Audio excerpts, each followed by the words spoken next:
자, 정면 3칸, 측면 3칸, 3 곱하기 3칸. 그러니까 시험 칠 때 아까도 멍하니 계신 분은 일단은 볼펜을 문제지에 대지를 못하는 거야. 그렇죠? 먼저 끊어야죠. 정면 3칸, 측면 3칸, 초가 컬러를 바꿀까요? 자, 정면 3칸, 측면 3칸, 초가 구들장이 전반적으로 침하되어서 해체 보수하고자 한다. 어쨌든 시공 관련된 사항이잖아요. 그죠? 그러니까 보수 실무라는 거는 시공에서 확장된 거예요. 구조에서 확장된 게 아니라. 그렇죠? 그럼 일단은 기본적인 시공적인 어떤 그런 사항들이 주어지고 이게 문제를 푸는데 영향을 미칠 수도 있고 아무런 영향 없이 그냥 전제만 던져놓은 경우들도 있었죠. 근데 내가 일단 문제를 다 보기 전까지는 알 수는 없어요. 그죠? 자, 온돌 공사의 사전조사, 해체조사 내용 작성. 자, 첫 번째 물음에서 요구사항 1, 요구사항 2. 아래의 조건에 따라서 온돌 해체 보수 시 물량. 첫 번째 요구사항 인력품 산출. 물량과 인력품 산출. 두 번째 요구사항. 이렇게 돼 있네요. 그죠? 자, 그러면 지금 보면 여기는 구조의 전제입니다. 건물이 도리통이 3칸이고 양통이 1칸이다. 그러면 딱 머릿속에서 3칸 1칸 건물이네. 그리고 초가다. 초가집이네. 초가집이면 고래가 뭐예요? 허튼 고래네. 그게 관계 있는지 없을지 모르겠지만 그렇게 유추를 하고 있겠죠. 그죠? 보통 허튼 고래 들어가지. 줄고래 잘 안 들어가잖아요. 초가집은. 자, 구들장이 전반적으로 침하에 있다. 전반적으로 구들장이 좀 침하가 심한 상태의 그런 초가집의 3칸 1칸의 초가집이네. 이렇게 판단하고 있어야 되겠죠. 그죠? 그럼 3칸이 다 방인지 뭐는 2칸이 방인지 1칸이 방인지 1칸은 창고인지 알 수가 없잖아요. 그죠? 일단은 3 곱하기 1칸이 돼 있다. 그럼 거기까지 앞에서 해석이 되는 거고 그다음에 이제 찾아야 되는 게 뭘 찾아야 됩니까? 방이 3칸이 어떻게 됐는지 확인해야 되겠죠. 그죠? 지금 문제는 봤어요. 문제로 여기 있는 게 이런 상황일 때 구들장이 전반적으로 침하돼서 처져 있는 건물을 해체 보수할 때 현장에서 사전 조사해야 될 사항이 뭐야? 해체할 때 뭐 조사해야 돼? 물어본 거잖아요. 그죠? 첫 번째 조사. 그죠? 두 번째는 이거 온돌 보수 공사할 때 이런 건물을 보수 공사할 때 주어진 폼에 따라서 딱 보수 공사할 때 규격을 주겠지만 자, 물량이 해체 보수 물량이 얼마야? 그죠? 그다음에 인력품은 얼마만큼 들어? 이렇게 물어본 거 아니에요. 그죠? 그러면 이제 여기서 찾아 들어가는 겁니다. 평면. 방 2칸, 부엌 1칸. 그럼 정리됐다. 3칸인데 방이 여러분들 보기에 좌측에 붙을 수도 있고 우측에 붙을 수도 있어요. 참 부엌이. 근데 보통 사실은 이쪽에 부엌이 많이 붙습니다. 실질적으로 살림집을 보면. 그럼 부엌, 방. 일단 이렇게 해놓을게요. 그죠? 그럼 3칸 1칸의 건물이잖아요. 그죠? 그 다음 주칸 거리, 중심선 기준으로 해서 정면은 모두 2.7m, 측면은 모두 3.3m. 제가 메타로 환산하는 게 편하다고 제가 말씀드렸죠. 항상. 그죠? 자, 그러면 여기 3.3, 여기 2.7, 2.7, 2.7 이렇게 나오네요. 그죠? 그러면 방 면적은 바로 나온다. 그죠? 방 2개 면적이니까. 그죠? 방 2개 면적. 자, 부엌은 면적을 따로 구할 리는 없죠. 실질적으로. 그죠? 부뚜막 규격. 부뚜막 규격은 정면 2,700, 측면 0.85, 높이 0.7. 됐나요? 그래, 정면은 2.7. 그러면 방이 이쪽이니까 부뚜막이 이쪽으로 붙어야 될 거 아니에요. 그죠? 그럼 이 길이가 부뚜막이 2.7 곱하기 이 폭이 0.85라는 거죠. 그럼 이 부뚜막 규격 나왔죠. 그럼 이 방은 부뚜막에서 불려서 이 방이 불 더 갈 거고 이 방은 이렇게 못 넘어가죠. 불이. 이 방은 별도로 보통 함실 아궁이를 이쪽으로 만들든가 이쪽에 어딘가 만들 거 아니에요. 그죠? 함실 아궁이는 몇 개인지만 알면 되죠. 방 하나 있으니까 불러야 되는 방이 하나밖에 없으니까 함실 아궁이 당연히 하나밖에 없겠죠. 그죠? 그럼 측면이든 벽면이든 하나 잡고 얘는 규격 상관없죠. 그러니까. 개수만, 이게 이제 적산이 익숙해지면 얘는 개수만 딱 알면 되는 거예요. 그죠?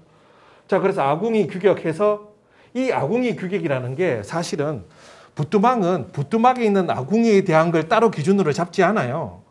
그렇죠? 그리고 아궁이를 빼거나 넣거나 수량 산출해서 제외시키지도 않고 여기서 아궁이, 품셈에서 아궁이는 전부 다 함실 아궁이를 의미하는 거죠. 그죠? 품셈에서 아궁이라고 이야기했을 때는 다 함실 아궁이에요. 그죠? 함실 아궁이에 규격을 줘서 가로, 세로 의미 없죠. 얘는. 그냥 개수가 하나면 돼요. 그죠? 개수 하나. 자, 온돌 해체 그럼 규격이 나왔어요. 여기서 얘는 첫 번째는 구조에 대한 전제고 두 번째, 세 번째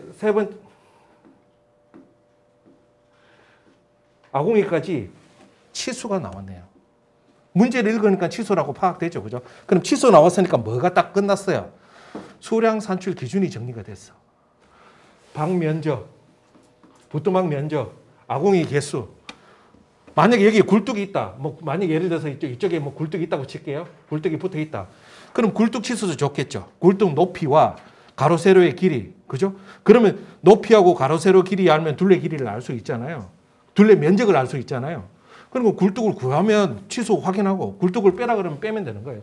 자, 오늘 해체 보듯이 부뚜막 복원. 부뚜막 복원이라는 거는 부뚜막을 공사한다는 이야기가 되는 거고, 연도 굴뚝은 제외, 연도 굴뚝은 빼라는 이야기가 되는 거죠. 문제에서, 그죠? 문제에서 빼라는 거예요. 그리고 연도하고 굴뚝은 이제 굴뚝 연도 신경 안 써도 되는구나. 수량은 미터 단위로 산출하고, 수량 계산은 소수위 셋째짜리 구하고, 끝수는 사사위반다.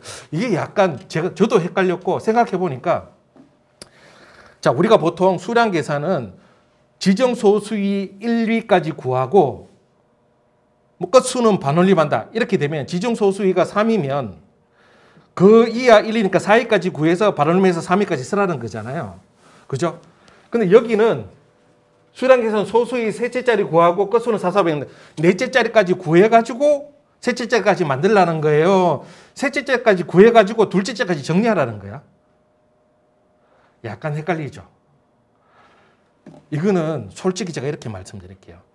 넷째짜리 구해서 셋째짜리 가든, 셋째짜리 구해서 둘째짜리 가든, 이걸로 점수 차이는 거의 주지 않을 겁니다. 앞으로도 마찬가지고. 사실 이 출제자는 이렇게 사실은 문제를 잘 안 내거든요. 이하 1, 2까지 구해서 반올림, 그러니까 지정 소수위 몇 위까지가 딱 나오게끔 원래는 물어봐 줘야 되거든요. 지정 소수위가 3이면 3위까지 소수점 3자리까지 떨어지게끔 반올림을 하면 그 넷째 자리에서 해줘야 되는데, 근데 요 지문만 놓고 잘 해석해 보면 저도 처음에는 넷째 자리 구해서 셋째 자리까지 하는 게 맞을 것 같았는데, 요 지문만 놓고 보면 셋째 자리까지 구해가지고 둘째 자리까지 하더라도 맞을 것 같아요. 그러니까 이거는 제가 봤을 때는 큰 문제는 없을 거라고 생각을 하고요. 자, 그래서 이런 부분들도 있어요. 별거는 아니지만 어쨌든 소수점에 대한 위치 나왔고, 자, 인력품은 작업 여건을 고려해서 할증을 포함하여 작성한다. 할증을 포함하여 작성한다. 이건 할증을 주라는 이야기죠. 근데 할증 기준은 안 줬어. 그렇죠? 이런 식으로 이제 그러니까 적산을 암기 과목화 시키는 거예요. 똑같은 해에 실적 설계에 목공사의 적용 기준을 다 기술하라 그랬어요. 목공사의 적용 기준 쭉 나와 있는 거 있죠. 그걸 다 적으라 그랬어. 수량 산출만 빼고 나머지 이 내용을. 그렇죠? 그럼 암기 과목이 되는 거예요. 이런 식으로. 사실은 문제가 있는 건데 어쩔 수는 없어. 우리는. 그래서 제가 중요한 적용 기준은 다 외우시라고 제가 말씀드렸던 게 그런 것 때문에. 그리고 수량 산출은 외우지 말라 그래도 외워야 돼요. 여기도 수량 산출을 내가 어떻게 하는지 모르면 이 문제 자체를 못 풀잖아요. 그죠? 그래서 기본적으로 수량 산출하는 것만 머릿속에 다 넣더라도요, 적산 문제는 거의 5, 60%는 풀어낼 수 있습니다. 나머지에 이런 뭐 할증 기준이나 이런 거는 몰라서 내가 못 푼다 하더라도. 됐죠? 자, 그러면 다 왔어요. 자, 생각해 보자고요. 일단 뭘 요구했는지 알았고, 전제, 구조물의 전제도 알았고, 변의 전제도 알았고, 그죠? 단위 치수도 알았고, 단위도 알았어요. 그죠? 그 다음 또 뭐 있어요? 할증도 알았고, 할증은 일단은 할증을 넣으라는 건 알았죠. 할증 기준은 몰라도. 그 다음에 소수점 자리도 셋째 자리, 그죠? 까지 해서 뭐 둘째 자리 구하든 셋째 자리 구하든 둘 중에 하나를 해라는 이야기잖아요. 그죠? 자, 그럼 여기서 이 지문을 통해 다 알고, 이 나머지 이건 뭡니까? 적용품이죠. 적용품이죠. 물론 이제 물량도 이제 있는데, 제가 품셈할 때 이렇게 재료 들어오는 경우는 어떤 때 재료 들어온다고요? 품 기준 안에 저렇게 재료가 들어올 때는 어떨 때 들어온다고 그랬어요? 도면만으로 수량 산출이 안 되는 경우에는 그 품 안에 품뿐만 아니라 재료 물량까지 다 이렇게 넣어준다고 제가 말씀드렸죠. 그래서 수량 산출을 할 수 있게끔 그렇게 해준다고 말씀드렸잖아요. 그래서 품셈책 쭉 보면 대부분 품만 있는데 재료들이 쭉 들어가 있는 경우들이 대부분 그런 경우들입니다. 그렇죠? 그럼 여기 재료들이 쭉 들어와 있는 경우, 당연히 해체는 재료가 필요 없죠. 그냥 해체하는 거니까. 근데 설치할 때는 재료들이 있으니까 거기에 맞는 재료들이 쭉 집어넣어 놓은 거잖아요. 그죠? 자, 그럼 이렇게 해서 문제 분석이 이제 거의 다 끝났어요. 그럼 이제 알아야 되는 거는 할증만 알면 문제를 풀 수 있겠다. 그죠? 할증 기준은, 자, 기본적으로 온돌의 이제 적용 기준에서 할증 기준은 소단위 공사에 대한 할증 기준이 있었죠. 품에 대한 할증 기준이.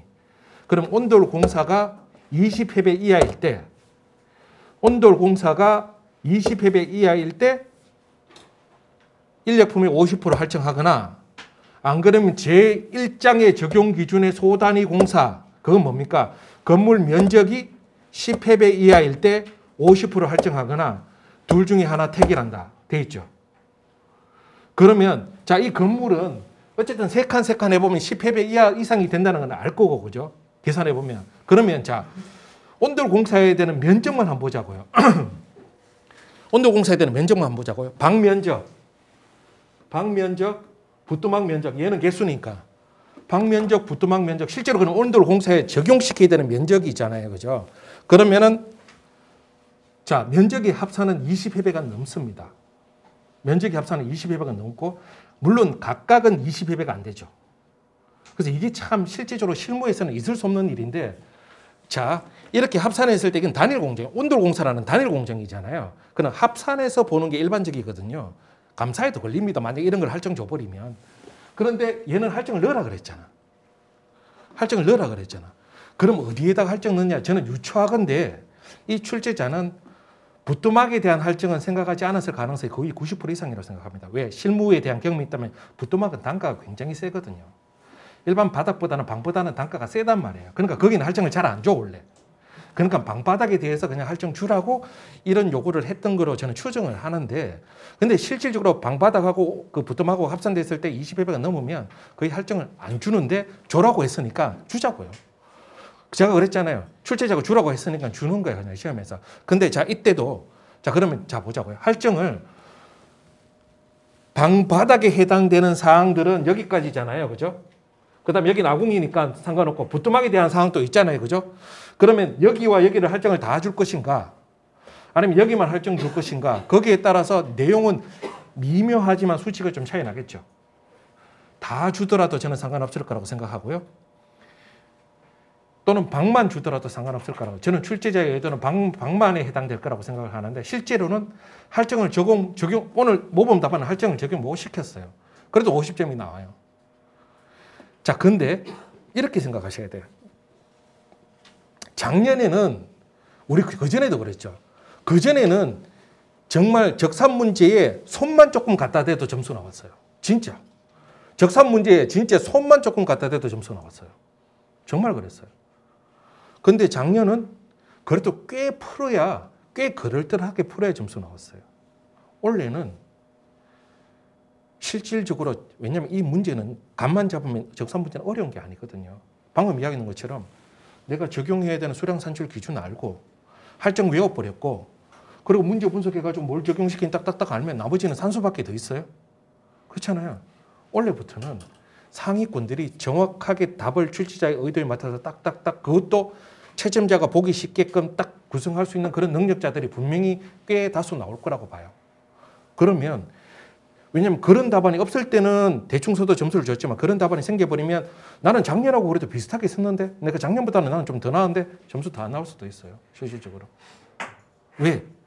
수강생의 발전 속도가 상위권은 굉장히 빠르게 발전한단 말이에요. 그죠? 그렇게 하니까 실질적으로. 자, 그래서, 자, 그래 놓고 분석하면 그 다음에 이제 여기 적용만 하면 되죠. 이 품은, 자, 온돌 해치할 때 요런 품, 고래 설치할 때 품, 구들 놓기 할 때 품, 방바닥 미장 바르기 할 때 품에 대한 표들이 다 따로 있었던 거를 옆으로 다 붙여놨죠. 따로따로 다 만들면은 표가 많아지니까 그 표를 하나의 표로 쭉 붙여놓은 것밖에 없어요. 어차피 그 항목들은 동일한 항목들일 거 아니에요. 그죠?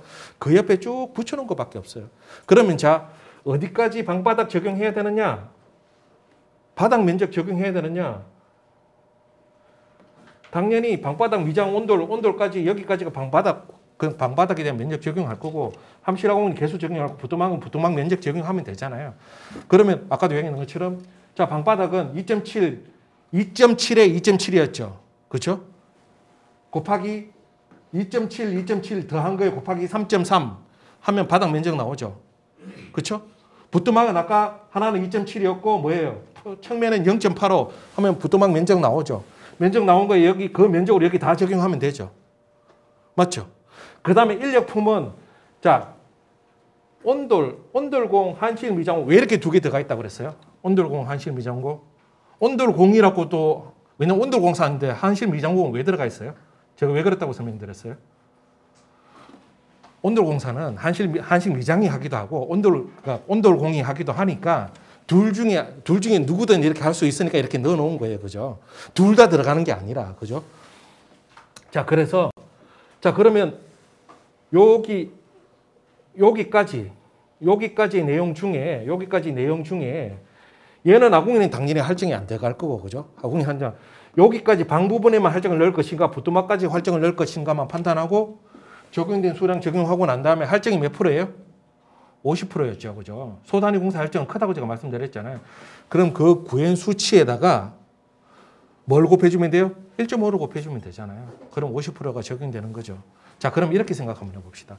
그래서 총 온돌공이 몇 명이냐, 조공이 몇 명이냐, 보통 인부가 몇 명이냐, 그 합산된 수를 인력품을 구하는 거잖아요. 근데 이걸 또 구해가지고 또 뭐까지 해야 돼요? 공정표까지 짜야 되죠.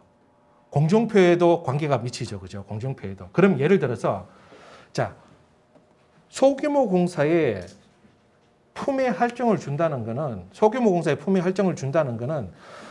공사 규모가 작더라도 들어갈 사람들은 다 들어가니까 너무 적게 그 소규모에 맞춰서 딱 인원을 타이트하게 주면 실제로 그 이윤 가지고는 그 돈 가지고는 공사를 못했기 때문에 할증을 준 거겠죠.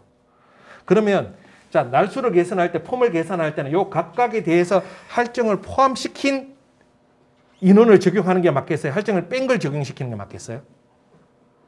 할증을 포함시킨 게 맞겠죠. 그죠? 할증을 포함시켜가지고 날수. 근데 이 날수도 원래 제가 좀 이따 공정표 설명드리겠지만 이런 식으로 이렇게 몇 명이 나와서 며칠 들어간다. 원래 얘는 돈이 얼마만큼 드는 건지를 계산하기 위해서 품을 잡아놓은 거지 며칠간 공사되는 거를 잡기 위해서 품을 잡아놓은 건 아니에요. 근데 출제자는 어차피 인원이 몇 명 나오니까 그 인원을 날수로 계산해서 공정표를 만들려고 할 수는 있는 거죠.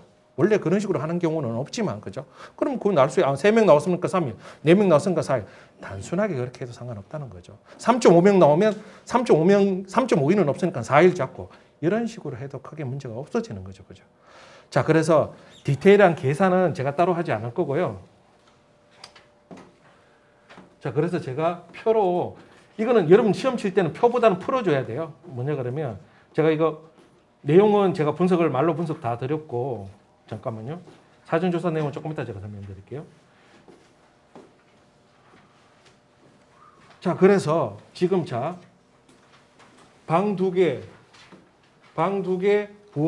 부뚜막 하나, 함실 아궁이 하나, 이렇게 해서 여기에 여기에 1, 여기는 곱하기 1이죠. 그죠? 여기는 부뚜막의 면적 다 이렇게 곱하기 해서 나온 쭉 적용하니까 이 수치들이 나오고 거기에 할증을 적용시킨 값. 자, 이거는 근데 다 더해서 할증을 적용시킬 수도 있고, 근데 예를 들어서 저는 문제에서 부뚜막을 할증을 뺀 값으로 적용시켰어요. 그럼 다 더해서 할증 적용시키면 할증 넣을 거 뺄 거 헷갈리잖아요. 그죠? 그러면 할증을 각 항목에 미리 할증을 줘놓고 적용시켜놓고 그걸 합산하는 방법도 있겠죠. 그죠? 어쨌든 내가 계산할 때 계산에 편한 대로 해도 되긴 되겠지만 결과값에서 오류가 생길 수 있는 부분들은 조금 조심하셔야 되는 게, 다 합산해서 할증을 줘버렸을 때 할증이 빠지는 항목이 있다면 문제가 생길 수도 있죠. 그죠? 그렇게 쭉 적용해 놓은 값을 이렇게 더하고 더해서 인건비만 계산해내면 돼요. 그죠? 해내면 되고. 그 다음에 산식은 제가 좀 이따 여러분들 시험 친 것도 몇 분 정도는 제가 분석을 해드릴 거예요. 의미 있는 분들만 제가 왜냐면 시간이 제한되니까 다 분석을 해드릴 수는 없을 것 같고, 분석해드리면서 산식도 눈에 보여야 돼요. 그러니까 이 수치가 왜 나왔는지를 한참 들여다봐야 되면 채점하는 사람들이 힘들어요. 그렇게 다 채점할 수 없잖아요. 그죠? 그래서 눈에 딱딱딱 보면 이 산식이 왜 이렇게 나왔고 딱딱딱 나왔는지 보기 쉽게 앞으로는 답을 달아주셔야 될 거예요. 왜냐하면 이제는 지금까지는 제대로 나온 게 없기 때문에 제대로 체크할 답안이 몇 개 안 됐으니까 그래도 어느 정도 돼 있는 답안은 신경 써서 체크했지만 앞으로는 대부분 어느 정도 수준으로 나와 있으면 알아보지 못할 정도로 써놓은 답안은 빼버릴 수도 있어요. 우리 이때까지 그랬잖아요. 논술 답안에서 내용은 들어가 있는데 알아보지 못하게 써놓은 답안들은 빼버렸단 말이에요. 내용 나 있는데? 나 적산 풀었는데? 네가 못 알아보게 썼잖아. 이렇게 돼버릴 수도 있다니까. 그러니까 좀 알아볼 수 있게끔 그렇게 산식을 계산 형태로 해서 지문과 함께 이게 뭘 의미한다는 걸 좀 알아볼 수 있게끔 그렇게 풀어줬으면 좋겠고요. 그래서 사실은 내가 이 표를 답안에 만들려고 그러면 시간이 걸리는데 어디에 만들면 편해요? 문제지에다가 바로 적어버리면 편해요. 문제지에다가 조금씩 이래서 체크할 수 있는 거 바로바로 체크해서 적용해서 해놓으면 내가 그러면 실수를 안 할 가능성은 꽤 있죠. 그죠? 자, 그 다음.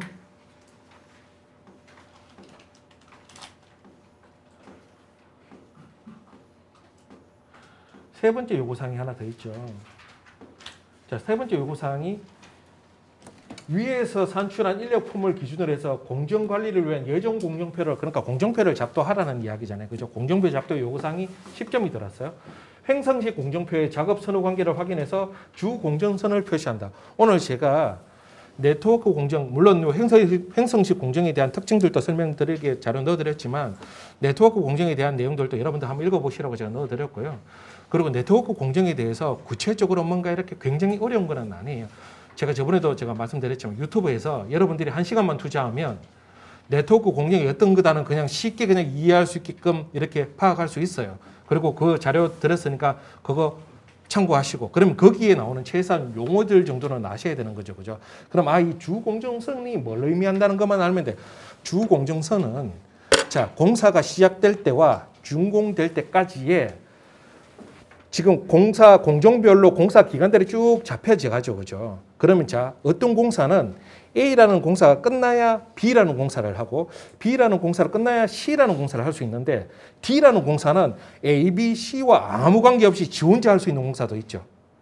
그렇죠? 예를 들면 우리가 부토막 이야기하면 방바닥을 해체하고 보수하는 그 상황 속에서 방바닥 해체를 구들장 해체하고 뭐 부토, 미장 부토, 구들장 해체하고 고래뚝 해체하고 상관없이 어느 시기인가 인원이 맞을 때 부토막 공사 싣고 시작할 수 있죠. 그러니까 방바닥 선후 관계하고 관계 전혀 없이 공사할 수 있는 상황들도 있죠. 그럼 거기에 따라서 공정들이, 네트워크 공정들은 쭉 날수에 따라서 쭉 공정표들이 만들어진단 말이에요. 네트워크 형식으로.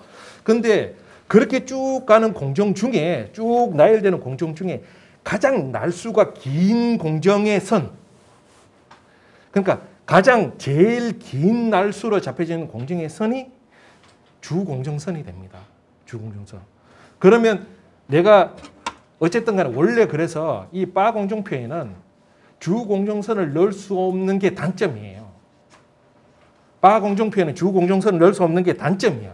그게 일반적으로 공정표에 대한 연구자들이 하는 이야기야. 근데 이 출제자는 횡성시 공정표에 주공정선을 집어넣으라고 그랬잖아요.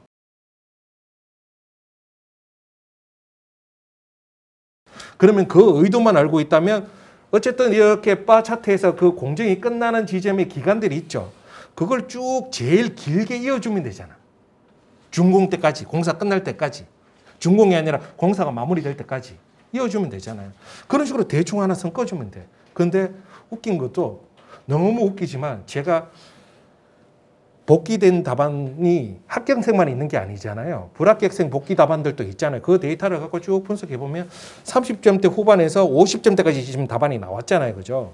근데 웃긴 거는 30점대 후반과 50점대 차이가 갭이 크지 않은 뿐만 아니라 공정선 하나 넣었다고, 이 주공정선 하나 넣었다고 막 5점씩, 10점씩 더 주는 거야. 제가 보더라도 다른 거는 그렇게 특별히 좋은 것도 없거든요.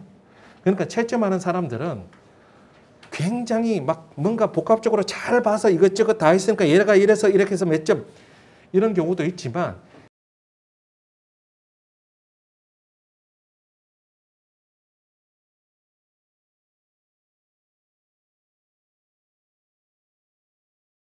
그래서 별거 아닌데 진짜 별거 아닌데 놓쳐버리거나 또는 이런 경우도 있어요. 채점자는 굉장히 중요하게 생각하는데 자, 우리 목차를 구성할 때 지금 보면요. 자, 물음 1, 물음 2 이렇게 들어왔죠. 우리 시험 문제에. 근데 이때까지 우리는 물음 없이 그냥 갈로 1, 갈로 2 할 때는 로마자 1, 로마자 2로 잘 분석하다가 답안 잘 따다가 물음 1, 물음 2 하니까 이제 목차 없이 그냥 물음 1 해가지고 답 쓰고 물음 2 해서 갑자기 왜 그러시죠? 지금 그런 분이 재수강생 지금 몇 명이나 나왔어요? 왜 그러죠? 한 문제인데 왜 쪼개버리죠? 이때까지 안 그랬잖아요. 그럼 갈로 1일 때와 물음 1일 때가 뭐가 차이 나는데요? 그렇잖아요. 그런데 제가 이런 말씀도 드릴게요. 상관없어요. 그거 별로 신경 안 쓰는 사람은 어차피 채점하는데 신경 안 쓰이고 무릎 쓰면 되잖아요. 그런데 논술형 답안에 대해서 기본적으로 어떤 의미를 부여하는 채점자였다. 그럼 그만큼 날아가 버릴 수도 있어요. 아니 얘는 논술 답안 일문 한 문제에 대해서 로마자 딱딱딱 구성해서 기본 구성하는 체계를 못 갖췄네. 글씨에서도 점수 나간다고 제가 말씀드렸죠. 그러니까 예를 들어서 내가 굳이 꼬투리 잡힐 만한 감점 요인이 될 만한 거를 지 답안에 안 넣는 게 좋지 넣는 게 좋겠어요? 어떤 문제든 어떤 시험이든 누가 보더라도 채점자는 점수를 적게 주려고 그러는데 감점될 만한 요인을 내 답안에서 빼는 게 낫지 그걸 왜 넣느냐는 거예요. 안 넣으면 되지. 그렇잖아요. 그죠? 답안은 그렇다는 거예요. 그 대신 남들 안 넣는 거, 남들 못 했는 거, 아리까리 할 만한 거 그거 내가 운 좋게 하나 넣었어. 생각보다 점수 잘 받았네. 이렇게 나올 수도 있다. 근데 그게 정말 그게 하나의 기준으로 다 될 수는 없어요. 실제로. 그래서 시험이 이 논술 시험이라는 게 정말 채점 기준이 채점자마다 다 달라질 수 있기 때문에 그렇잖아요. A라는 채점자가 점수를 매겼을 때와 B라는 채점은 점수 매길 때 다 달라질 수 있기 때문에 그래서 3명이 채점 매기는 거 아니에요. 그죠? 3명이 채점 매겨서 평균 점수로 해서 하는 그나마 그래도 합리적으로 하려고 하는 거니까 어쨌든 간에 내 답안 속에서 마이너스가 될 만한 그런 요소는 최대한 배제시켜 주는 게 좋겠죠. 그죠?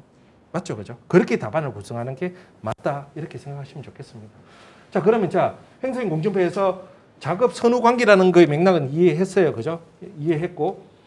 자, 그 다음에 직종별 1인 투입을 기준으로 한다. 이 직종별 1인이라는 게 뭘까요? 직종별. 여기서 직종별이라는 게. 지금 여기 보면 자, 온돌공, 온돌 적용, 보통 인부밖에 더 있어요. 여기서 직종별이라는 게 뭐예요? 온돌공, 보통 인부, 저공, 보통 인부 이걸 말하는 것 같죠. 그죠? 그러면 그 각각의 1인씩, 그럼 공사할 때 온돌공만, 미장공만 공사할 수도 있고 저공이 한 명 붙을 수도 있고 그죠? 저공이 안 붙을 수도 있고 그건 상황에 따라 다르겠지만 근데 그 인원이 온돌공이 4명, 저공이 4명, 보통 인부가 4명 이렇지 않잖아요. 우리가 수량 뽑아보면. 그러면 예를 들어서 제일 많이 나오는 인원을 기준으로 해서 날짜를 계산하면 되겠다. 그죠? 그걸 합산하는 건 아닐 테니까. 그럼 계산해 보니까 온돌공이 제일 수량이 많이 나오니까 그럼 온돌공 5인 나왔다. 그럼 5일 잡고 그 다음에 이런 식의 문제는 다음에 또 안 낼 거예요.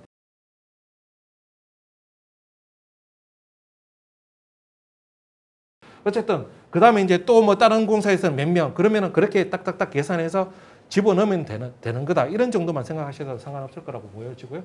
그 다음에 선행 작업에 영향을 받지 않는 공정은 직종별로 2인 투입이 가능하다. 그러니까 뭐냐 그러면 아까도 이야기했잖아요. 부뚜목 공사는 앞에 선행 공사 상관없이 할 수 있죠.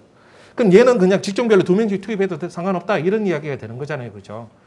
무슨 그런 의미예요. 그죠? 그럼 그 직종별 2인 투입이라는 하루에 2명 들어갈 수 있다는 이야기가 되는 거잖아요. 그죠? 그러면 1일 공정이 2명이면 2명도 1일로 이렇게 잡을 수 있다. 그 정도 이야기하시면 될 거라고 보여지고 주요 공정 외에 필요한 공정은 추가로 작성한다. 자, 공정표 짤 때 온돌 해체 있죠. 고래 설치 있죠. 구들 놓기 있죠. 방바닥 미장 바르기 있죠. 아둥이 설치 있죠. 부두막 설치 있죠.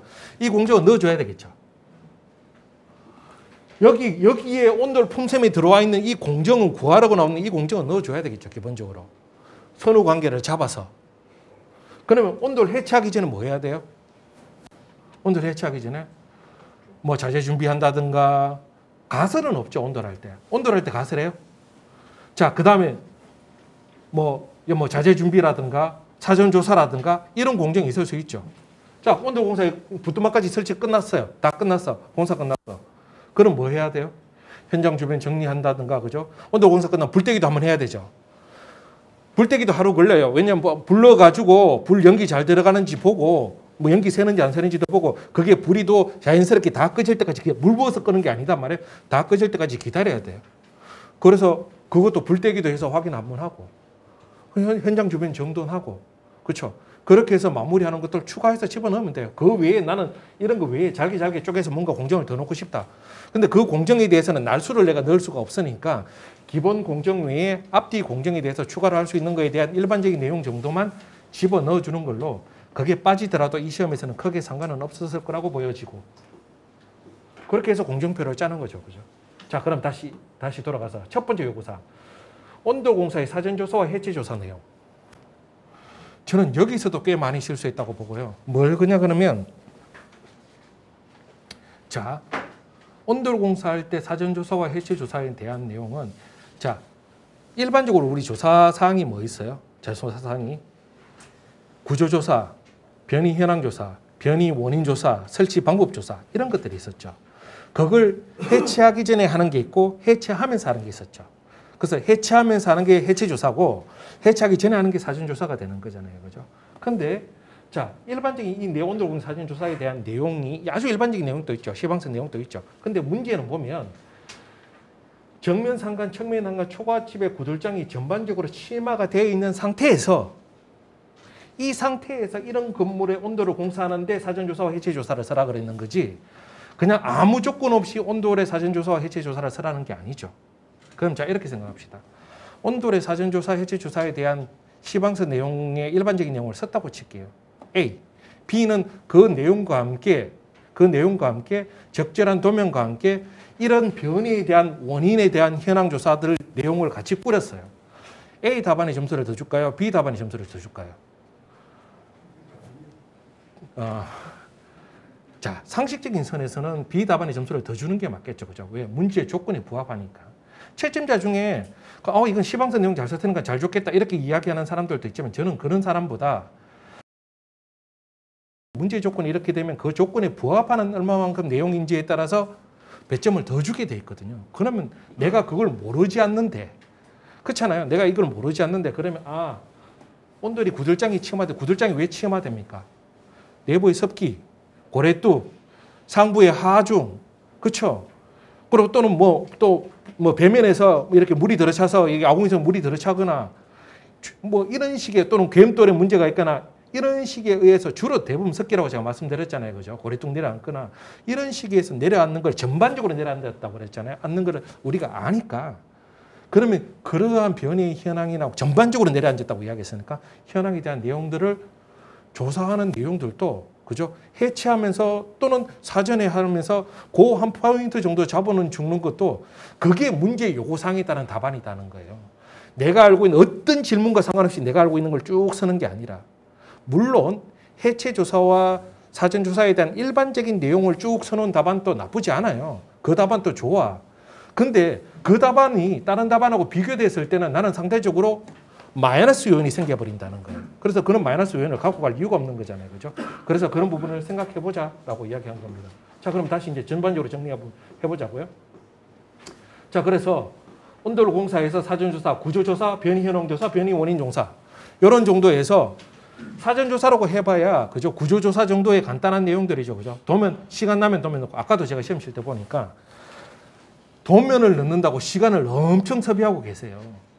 지금 적산 문제가 다 푸는데 1시간 넘게 걸리는데 그렇잖아요? 1시간 넘게 걸리는데 도면 넣는다고 시간 뺏기고 있으면 다른 문제는 어떻게 풀어요? 그렇죠? 그럼 어떤 선택을 해야 되느냐? 도면이 의미 없다는 게 아니라 도면은 나중에 넣어야죠. 도면이 요구된 게 아니잖아요. 시간이 남으면 넣어야죠. 다른 문제도 다 못 풀고 있는 판국에 도면을 넣고 있으면 어떡해?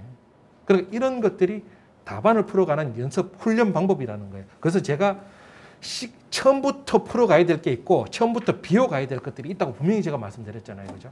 그런 훈련들이 이루어져야 되는 거죠. 해체조사는 보여지지 않는 거죠. 그렇죠? 그러니까 예를 들어서 구들장의 현황, 그죠? 구들장의 설치 방법. 구들장은 위에 미장하고 부토를 걷어내야 보이잖아요. 그죠? 거미줄치기 현황이라든가, 그렇죠? 고래뚝의 설치 방법이라든가, 고들뚝의 레벨이라든가, 그렇죠? 고래 바닥의 경사라든가, 분홍기의 경사라든가, 그렇죠? 불고개의 경사라든가, 또는 개자리의 어떤 설치 방법과 높이라든가, 이런 것들은 내가 외우지 않더라도 다 알 수 있는 것들이죠. 어떤 것만 딱 하나만 있으면, 단면도 도면만 하나 있으면, 그게 다 안에 보여지지 않는 부분들에 대한 현황들, 그런 조사들이죠. 간단한 거죠. 그죠? 얘는 대단할 거는 없어요. 사전조사하고 해체조사는 대단히 힘줄 거는 아니야. 배점이 10점 정도잖아요. 힘줄 거는 아닌데, 기본적인 내용과 문제 조건에 부합하는 내용을 살짝만 덧대주면, 제가 아까도 이야기했잖아요. 선 하나 넣었다고 10점 받았다고 그랬잖아요. 주공정성 하나 넣었다고 10점 받았다고 그랬잖아요. 그러면 남들 다 사전조사, 해체조사를 전부 다 시방서 내용 적을 때 나만 변이 현황되는 내용을 조금만 집어넣었다고 생각해 보세요. 배점이 달라진다니까요, 실질적으로. 그래서 이런 도면들은 처음부터 들어가는 거 아니에요. 처음부터 들어가는 거 아니고 나머지 내용들은 제가 다 설명드린 내용이기 때문에 따로 설명드리지 않을 거고 이런 도면도요. 지금은 여러분들이 조금씩 넣지만 실제 시험 칠 때 적산 시험 칠 때도 도면 넣을 수 있는 건 넣으세요. 뭐 때문에? 채점자가 파악하기 쉬워라고요. 채점자가 파악하기 쉬우라고. 어려운 도면 넣을 필요 없이 간단한 도면들은 집어넣어 주세요. 채점자가 파악하기. 이런 표는 넣을 필요 없어요. 이런 표는 여러분들이 참고하라고 제가 쉽게 눈에 파악하시라고 넣어드린 거고. 자, 공정표 한번 보자고요. 공정표. 날수를 어떻게 계산했느냐. 자, 공사 준비, 사전조사 이거는 제가 임의로 그냥 잡은 거고 온도를 해체, 할증 계산해 보니까 4점 몇 명 나오길래 한 4일 내지 5일 잡아주는 거고 고래 설치 6일 잡아주고 부들놓기 계산해 보니까 한 3점 몇 일 나오니까 4일 잡아주고 이렇게 해서 쭉 날짜를 잡았어. 그 인원만큼 날짜를 잡았어요. 그래 놓고 마지막에 불떼기 현장링이 했어. 그럼 그 날짜만큼 쭉 날짜 다 계산해 보니까 전부 다 더해 보니까 한 30일이면 해결될 것 같아요. 한 달이면 해결될 것 같아요.